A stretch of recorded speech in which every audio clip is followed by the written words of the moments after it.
Bienvenue dans votre magazine multiculturel Carrefour. Aujourd'hui, nous nous trouvons au collège de Villamont à Lausanne pour vous présenter notre nouvelle émission Enfants migrants en Suisse. Dans cette émission, nous allons nous intéresser aux causes qui amènent les enfants à quitter leur pays d'origine pour venir en Suisse, ainsi que leur donner la parole pour connaître leur parcours migratoire. Le nombre des enfants migrants est très difficile à estimer, car bien souvent, ils n'apparaissent pas séparément des adultes dans les statistiques. Et pourtant, tous les jours, des mineurs migrants arrivent en Suisse, certains accompagnés par les parents et d'autres tout seuls. Généralement, les mineurs migrants sont considérés d'abord comme des étrangers, avant d'être vus comme des enfants en quête de protection. Pourtant, l'UNICEF a recommandé que ces mineurs soient traités comme des enfants, qu'ils bénéficient d'un traitement approprié. De plus, quand ils arrivent dans le pays d'accueil, ils peuvent retrouver des difficultés liées à l'apprentissage de la langue, à la discrimination ou manque de perspective. Pour cela, l'éducation est un pilier fondamental pour améliorer leur intégration en Suisse. Regardez avec nous.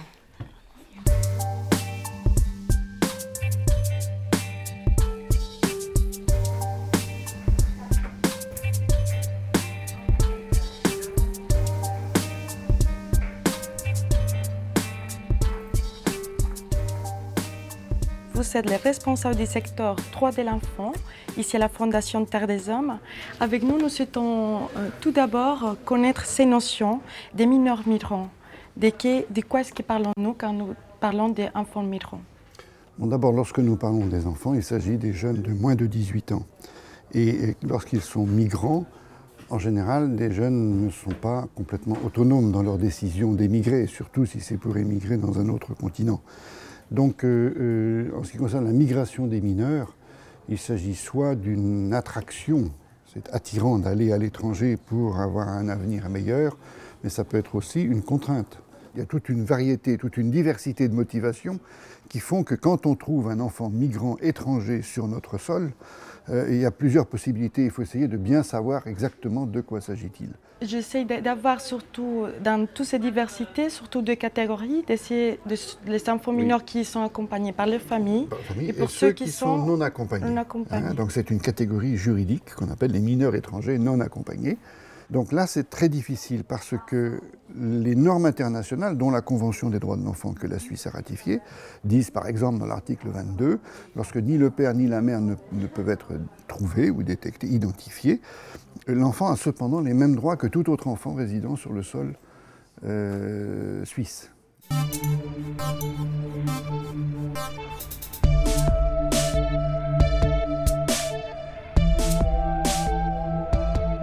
Moi, je viens de la Mauritanie, c'est dans l'Afrique de l'Ouest. Et puis, ça fait 2 ans depuis que je suis en Suisse. Je suis venu dans un bateau. Et avec des Blancs dans le bateau, c'est eux qui m'ont aidé à venir. Puis, je suis atterri en Italie. De l'Italie, je suis venu dans un train et puis arrivé en Suisse. À ce moment-là, tu avais quel âge? À ce moment, j'avais 16 ans. 16 ans? Oui. Est-ce que tu étais déjà tout seul ou était ta famille? Comment ça se fait que tu te trouves tout seul dans cette situation? Moi, je ne connais pas ma famille en fait.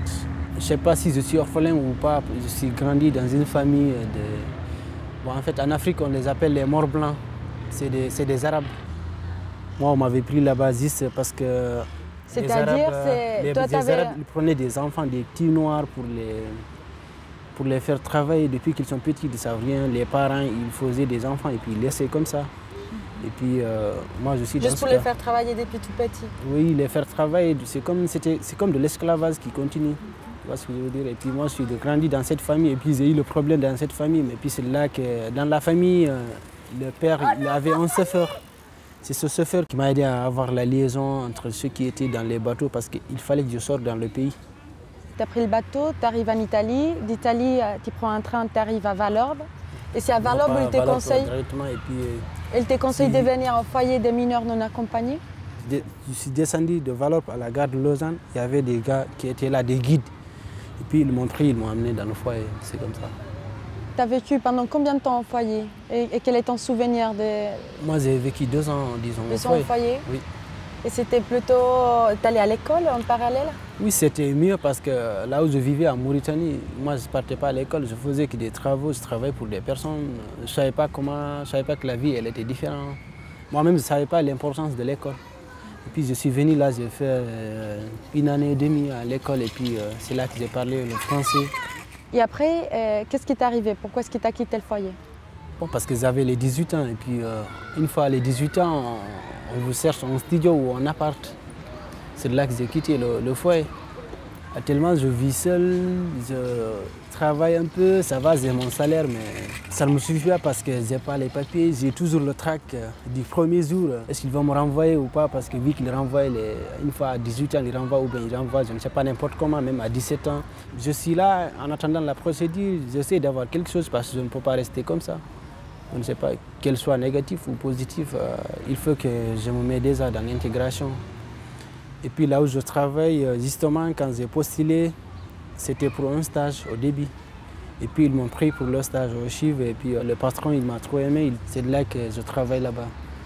C'est-à-dire que l'accueil des gens, le travail il est là oui. et les possibilités sont là. Ce qui manque, c'est juste une procédure juridique qui légitime finalement un permis séjour. Oui. Est-ce que tu as déjà envisagé qu'est-ce que tu pourrais faire si la Suisse refuse ta demande d'asile? J'ai commencé à faire ma vie, j'ai commencé à m'intégrer, je connais beaucoup de choses, je me suis fait des amis. J'ai fait un peu l'école ici, j'ai commencé à travailler et s'il me dit tout ça stop, c'est que vaut mieux que pour moi, il n'y a plus d'importance de vivre. Parce que je ne saurais pas quoi faire. Quel est le message à passer justement de manière générale sur la situation des mineurs comme toi qui sont venus tout seuls en Suisse? Vu que la Suisse il dit qu'il respecte les droits de l'enfance, je crois qu'il devrait aider les mineurs. Il ne faut pas laisser les mineurs, il ne s'agit pas des mineurs qui sont suisses seulement. Les mineurs, un mineur c'est un mineur. Par rapport à la droit de l'enfant. Peu importe s'il est suisse, s'il est... Qu'ici il est suisse, il est mauritanien, africain, je ne sais pas comment. Les mineurs, on doit les tous mettre au même pied d'égalité. Merci beaucoup. Oui. Et puis bonne continuation. Espérons qu'on puisse se rencontrer quelques temps après ici en Suisse. Il n'y a pas de souci.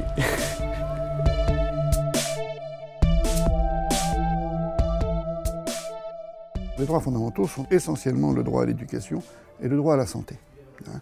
Il y a aussi le droit à la protection. C'est pour ça que dans beaucoup de cas, lorsque les enfants sont non accompagnés ou qu'on ne sait pas qui les accompagne, les autorités les placent parfois dans des institutions où il y a différentes formules, si vous voulez, de suivi de ces mineurs. Sauf que lorsque les institutions ne sont pas adaptées ou lorsqu'on décide qu'on veut les expulser et alors ils deviennent clandestins, à ce moment-là, il ne faut pas s'étonner après de se retrouver dans la clandestinité avec des trafics de drogue et des trafics de criminalité en tout genre. Je veux dire, quand on dit que ça coûte trop cher de les accueillir, de les intégrer, le droit à l'éducation, etc., il faut aussi se poser la question combien ça coûte de se retrouver avec tous ces jeunes dans la clandestinité, dans les trafics de drogue et autres formes de criminalité. Est-ce qu'on traite d'abord les enfants comme migrants, comme enfants? Oui, est-ce qu'on est justement dans cette politique? C'est ça le problème. C'est qu'on voit d'abord le côté migration avant de voir les droits de l'enfant. Et c'est ça le plaidoyer que fait Terre des Hommes et d'autres, et tant d'autres associations, bien sûr, de dire ce sont des mineurs, donc ils ont une capacité limitée, relative, disons, de discerner, de comprendre leur situation, de s'exprimer ou de se défendre. Donc ils ont un droit à la protection, quel que soit leur statut. Et même s'ils sont migrants, ils ont par-dessus tout un droit à la protection. Si on n'adapte pas les décisions de droit à l'éducation, de droit à la santé, d'accueil, de protection, selon la diversité des situations, après, il ne faut pas s'étonner de les retrouver dans la clandestinité et la criminalité. Ce qui n'est pas forcément le cas lorsque ces enfants franchissent la frontière suisse. Ils ne sont pas forcément criminels, ils ne sont pas forcément délinquants. Ils peuvent le devenir. Autrement dit, ça vaut la peine. Pas seulement à cause des droits de l'enfant en général, mais ça vaut la peine, même dans l'intérêt de la société, de diversifier les approches pour bien tenir compte de la spécificité de chaque cas. Et pour ce qui concerne les mineurs non accompagnés, mineurs, mais relativement âgés quand même, qui ont franchi des quantités de frontières pour venir chez nous ou ailleurs en Europe, et parfois en Suisse à titre de transit vers un autre pays, ce sont des jeunes avec qui il faut négocier. Ils savent ce que c'est que leur intérêt, ils ont un projet, ces gens-là. Ces jeunes-là, ils ont un projet. Alors il faut les écouter sur ce projet-là et leur dire, attendez, vous rêvez là. Bon, il faut dialoguer avec eux et non pas simplement leur dire t'es expulsé.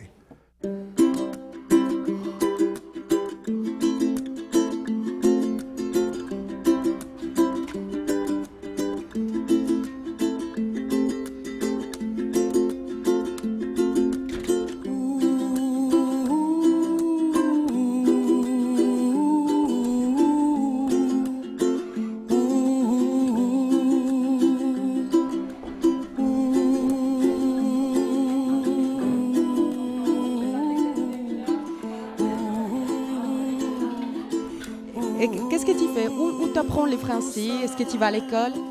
Oui, ici c'est dans le foyer, c'est beaucoup de gens qui travaillent avec moi pour apprendre le français. Je vais à l'école. Tu le fais vite. Et qu'est-ce que tu aimerais faire pour la suite? J'aimerais continuer à l'école quand c'est possible. I'm Abdil and I'm from Somalia and I have 15 old years and I came here I'm here about 8 days. I feel good here. At the morning we go to school and we came back about 4 o'clock, 3:30. We came back at home. What do you want to do for the future?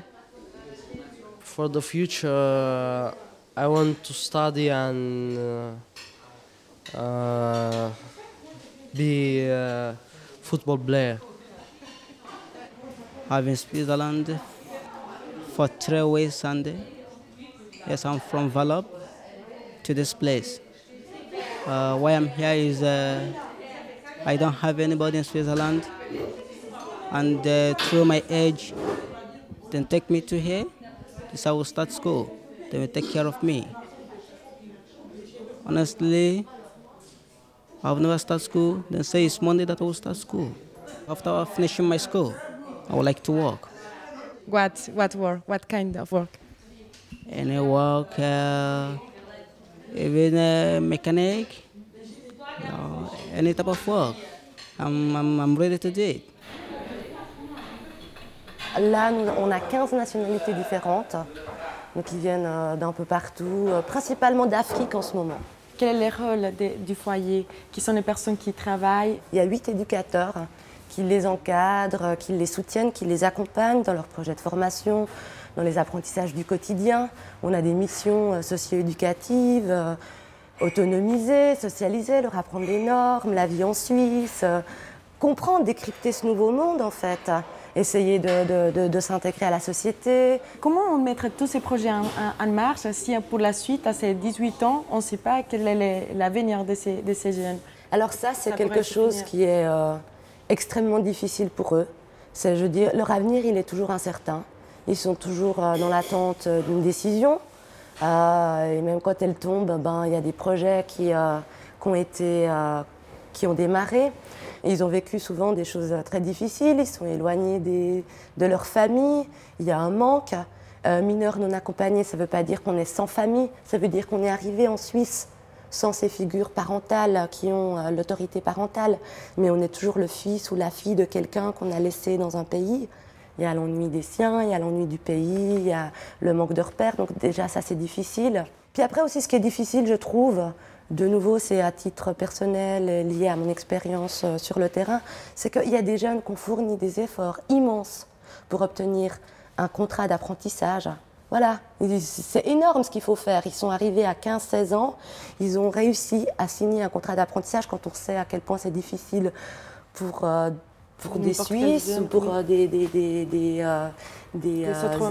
étrangers avec un permis C. Eux, ils ont réussi à signer un contrat d'apprentissage. Et puis voilà, à 18 ans, tout devrait s'arrêter. Donc je trouve aussi que ça serait plutôt une chance pour eux de pouvoir terminer leur formation, se donner les moyens d'avoir une vie future autonome, ici ou ailleurs. Et puis voilà, c'est reconnaître tous ces efforts fournis. Way up high.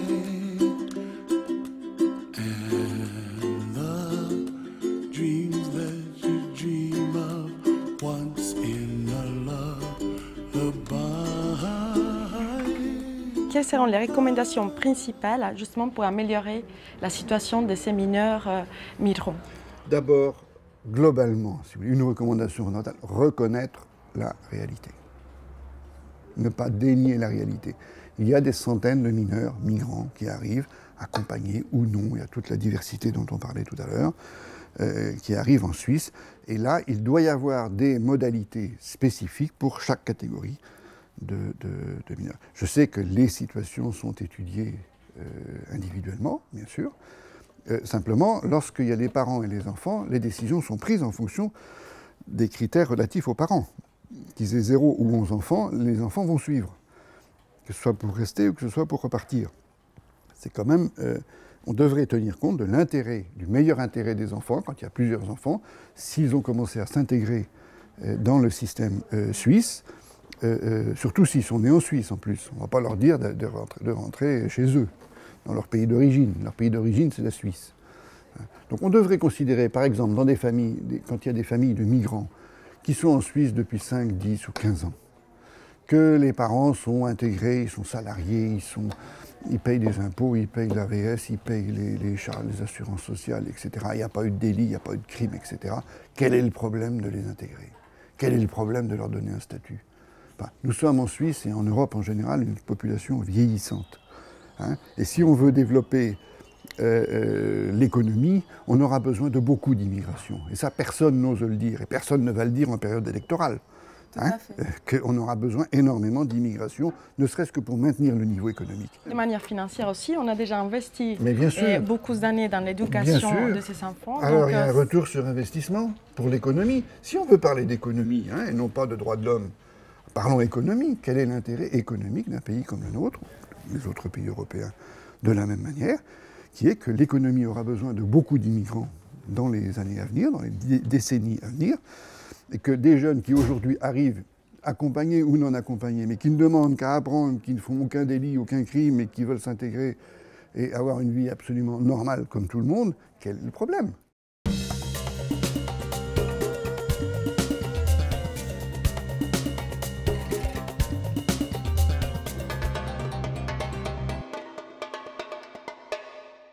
Ok, alors, est-ce que Martin rentre chez lui tout de suite? Non, il va faire des cours. Bien. Jean-Pierre, il a compris qu'il faut justifier la réponse. Bien, les points de grammaire, le pronom démonstratif. Celui-ci, celui-là, ça on l'a déjà vu. Merci beaucoup de nous octroyer cette interview et racontez-nous où est-ce que nous sommes aujourd'hui. Alors, aujourd'hui, vous êtes dans une classe d'accueil de la ville de Lausanne. Classe d'accueil, ça veut dire une classe réservée pour les enfants allophones, donc qui ne parlent pas le français, mais qui parlent d'autres langues. Comment est-ce que fonctionnent ces cours? Alors, ils ont beaucoup de cours de français, donc un cours intensif de français. Ils ont une quinzaine de périodes par semaine. Ils font aussi des maths, bien sûr, renforcées, et de l'allemand, de l'anglais, enfin toutes les branches dont ils ont besoin pour intégrer ensuite les classes dites régulières. Donc, quels sont les buts après ces classes d'accueil, justement? L'intégration, clairement. Donc, qui rejoignent les classes dites régulières. Donc, il faut qu'ils rattrapent le programme qu'ont fait les enfants francophones, plus la langue. Donc, c'est intense. Qui sont ces enfants qui sont là? Ils viennent d'où et combien ils sont cette année? Alors, cette année, ils sont 9 et 6 nationalités différentes. C'est clair. Qui se lance dans l'exercice? Jean-Pierre, vas-y. Martin accepte faire des cours ensemble, c'est plus sympa. Il reste combien de temps à la classe d'accueil? Ça dure combien? Alors, dans ma classe, en général, il reste qu'une année, mais ils ont le droit à jusqu'à 2 ans pour ceux qui ont besoin d'un peu plus de temps en classe d'accueil. Quel est l'état d'esprit de ces jeunes quand ils arrivent ici à votre classe d'accueil, justement? Ça dépend. Ça dépend vraiment de comment ils ont été préparés par les parents, comment on leur a expliqué pourquoi ils ont quitté leur pays, comment ça s'est fait, dans quelles conditions. Donc là, cette année, je trouve que c'est une classe où la migration s'est assez bien passée, mais il peut y avoir des situations où c'est assez dramatique et puis l'enfant a besoin de beaucoup de temps pour accepter sa nouvelle vie ou des fois il ne l'accepte jamais. Vous êtes proche des parents? Alors j'ai un contact avec les parents inévitablement, je leur explique comment fonctionne l'école et puis là aussi ça dépend de l'intégration des parents. Des fois ils ont pas besoin de moi. Et puis il y en a d'autres qui m'appellent pour me souhaiter un bon anniversaire parce qu'ils n'ont pas oublié quand c'était, ou qui m'appellent pour me demander si je ne peux pas les aider à écrire une lettre ou à trouver un travail. Ça dépend. Mais sinon, dans toutes tes réponses, c'est bien. Quelles sont un peu les différences entre une enseignante, on a dit, d'un cours d'une classe régulière, normale, à une classe d'accueil? Vous faites plus attention? Je dirais que essentiellement c'est le contact, je pense, et puis le lien qu'on représente avec la culture, la société, la Suisse en fait. On est leur premier lien d'attache, si on peut dire, autre que la famille ou les gens qui gravitent autour de la famille. Donc je dirais qu'essentiellement c'est l'aspect relationnel humain. C'est plus que juste une transmission de savoir, c'est vraiment les accompagner dans une démarche d'intégration. Qu'est-ce qui devient ces enfants? Ça dépend de leurs intérêts, de leurs capacités et puis de leurs histoires individuelles. Certains réussissent l'université, d'autres font un apprentissage, un très bon apprentissage, et puis certains, malheureusement, s'en sortent assez mal ou d'autres partent, ça dépend.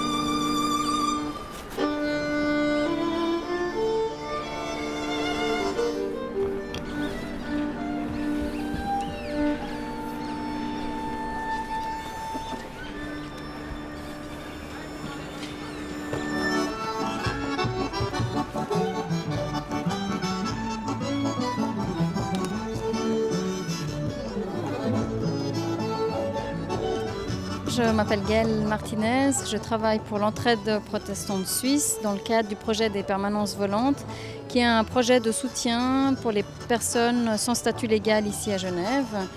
Aujourd'hui, on vous présente une performance de danse-théâtre en collaboration avec la FGC pour parler des conditions de vie des personnes migrantes à Genève. L'idée étant de leur donner une fois la parole sous forme de théâtre. Voilà.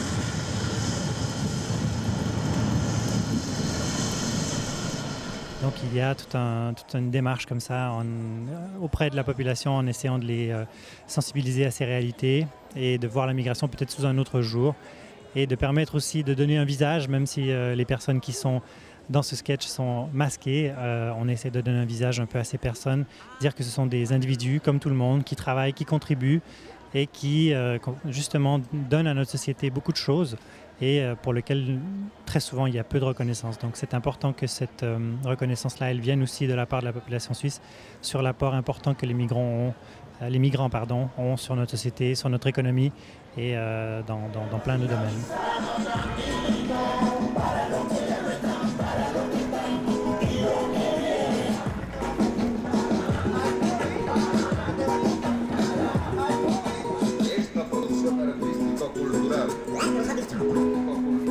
Hecha con cariño y con esfuerzo, sea como un llamado de voluntad y esperanza para todos.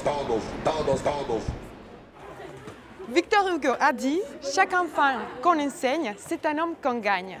Pour trouver plus d'informations sur les thèmes d'aujourd'hui, revoir nos émissions ou être informé sur la vie multiculturelle en Suisse romande, visitez-nous sur notre nouveau site internet www.carrefourtv.ch. Comme toujours, un grand merci de votre fidélité. On se retrouve le mois prochain sur votre télévision locale. À la prochaine et à la vista. over the rainbow, bluebirds fly, and the dreams that you dream of, dreams really do come true.